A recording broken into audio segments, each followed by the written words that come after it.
स्वागत है आपका बी न्यूज नेशन में। मैं हूं आबिद हुसैन शेख। बीजापुर शहर का मुख्य रास्ता माने जाने वाला बागलकोट रोड, जिसमें कई सरकारी दफ्तर, college, RTO office, KEB, district court, जल विभाग आते हैं।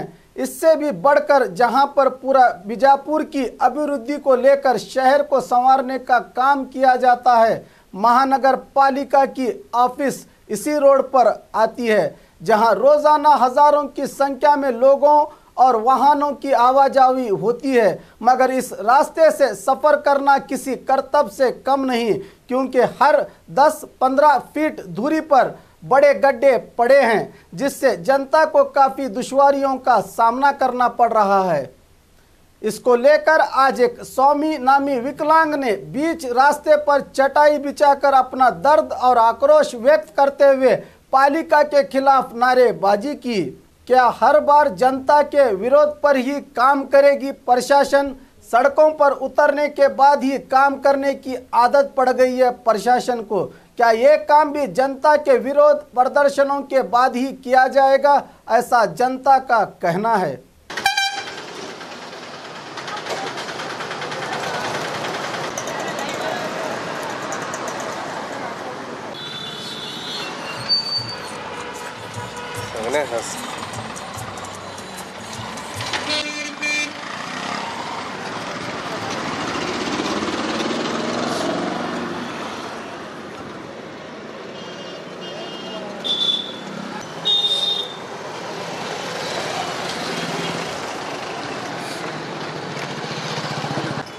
हाँ हाँ है यहाँ से।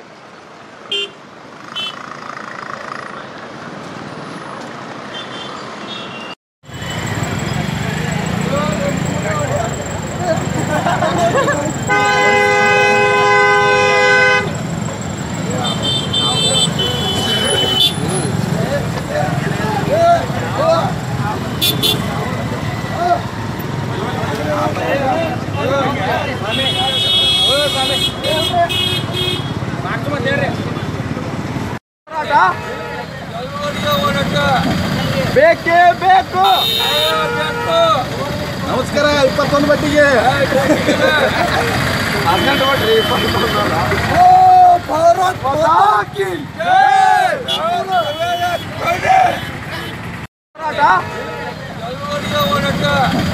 ಬೇಕೇ ಬೇಕು।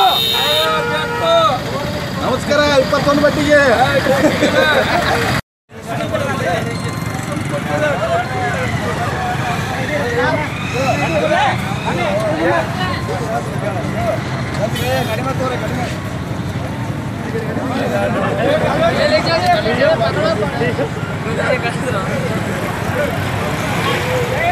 ರೋಡ್ ಎಲ್ಲ ತೆಗ್ಗಾಗ್ಯಾವ, ರಿಪೇರ್ ಮಾಡಕ್ತಿಲ್ಲ, ಪ್ಯಾಸರ್ ಮಾಡಕ್ತಿಲ್ಲ, ಬಾಳ್ಕೊ ಇದರಲ್ಲಿ ಉಪಕ ಮಾಡ್ಯಾರ. ಈ ಕಡೆ ಮುಂದೆ ಮಾಡ್ಬೇಕಾದ್ರೆ ಮಾಡ್ಲಾಕ್ತಾರ ಇಲ್ಲ. ನಿನ್ನ ನಾನೇ ಬೀಳ್ತಿದ್ದೆ ರೋಡ್ ಮ್ಯಾಗ, ಅದಕ್ಕೆ ಚಾಪಿಯಾಸ ಒಂದು ಸ್ಟ್ರೈಕ್ ಮಾಡೀನಿ ರೀ. ನೀವು ಒಬ್ಬರೇ ಮಾಡಿದ್ರಿ? ಒಬ್ಬರೇ ರೀ. ಮತ್ತು ಹಿಂದೆ ಎಲ್ಲ 3-4 ಮಂದಿ ಆಟೋ ಸ್ಟ್ಯಾಂಡ್ನವ್ರು ಅವರೆಲ್ಲ ಕೂಡಿದ್ರು ಅವರು. ಇದೇ ಊರದವ್ರಿ? ಇದೇ ಊರವ್ರು. ನಾವು ಪ್ರಾಪರ್ ಇಲ್ಲೇ ಹುಟ್ಟಿದಿಲ್ಲೇ ಬೆಳೆದಿಲ್ಲೇ ರೀ. ಮತ್ತು ಆಫೀಸರ್ ಮಂದಿ ಎಲ್ಲರೂ ಗುರ್ತಿದ್ರು, ಅವ್ರು ಮಾಡ್ಲಾಕ್ತಾ ಇರಲಿಲ್ಲ. ಸ್ಟ್ರೈಕ್ ಮಾಡಕ್ಕಿದ್ದಲ್ಲ. ಜೋರ್ಸಿ. ಬಿಜಾಪುರ ನಗರದ ಅತಿ ಪ್ರಸಿದ್ಧವಾದ ಬಿಜಾಪುರ ನಗರ, ಇದರಲ್ಲಿ ಈ ರೀತಿ ರಸ್ತೆಯಲ್ಲಿ ಗುಂಡಿಗಳನ್ನು ಹಾಕಿ ಯಾವ ಗುಂಡಿಯನ್ನು ಮುಚ್ಚದೆ ಹಾಗೆ ಬಿಟ್ಟಿದ್ದಾರೆ. ಬಿಜಾಪುರಕ್ಕೆ ಇಲ್ಲ ಅಂದರೂ ದಿನಕ್ಕೆ ಒಂದು 10,000 ಪ್ರವಾಸಿಗರು ಬರುತ್ತಾರೆ. ಪ್ರಮುಖವಾದ ರಸ್ತೆ ಆದ ಇದು ಜಿಲ್ಲಾ ನ್ಯಾಯಾಲಯಗಳ ರಸ್ತೆ, ಬಾಗಲಕೋಟ್ ರೋಡ್. ಬಾಗಲಕೋಟ್ ರೋಡ್ ರಸ್ತೆ. ಇದರಲ್ಲಿ ಪೂರ ರಸ್ತೆಯಲ್ಲಿ ತೆಗ್ಗುಗಳಿವೆ. ಆಟೋ ಗಾಡಿ ಸತೆ ಒಳಗೆ ಮುಳುಗುವಷ್ಟು ತೆಗ್ಗುಗಳಿವೆ.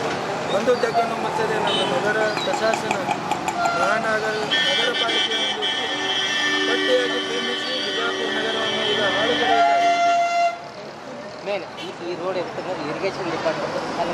ಇಲ್ಲಿ ಈ ಮೇನ್ ಬಾಗಲಕೋಟ್ ರೋಡ್ ಅಂದರೆ ಈ ರೋಡಲ್ಲಿ ಬಿಳಿಜಿ ಹೈಸ್ಕೂಲ್ ಇದೆ, SP ಅವ್ರ ಮನೆ ಇದೆ, KB ಇದೆ, ಸಿಕ್ಯಾಬ್ ಇಂಜಿನಿಯರಿಂಗ್ ಕಾಲೇಜ್, ಸಣ್ಣ ಮಕ್ಕಳು ಸೈಕಲ್ ಮೇಲೆ ತಿರುಗಾಡುತ್ತವೆ. ಇಲ್ಲಿ ಇಂಥ ರಸ್ತೆ, ಪ್ರಮುಖವಾದ ರಸ್ತೆಯನ್ನೇ ಕಡೆಗಣಿಸಿದ್ದಾರೆ.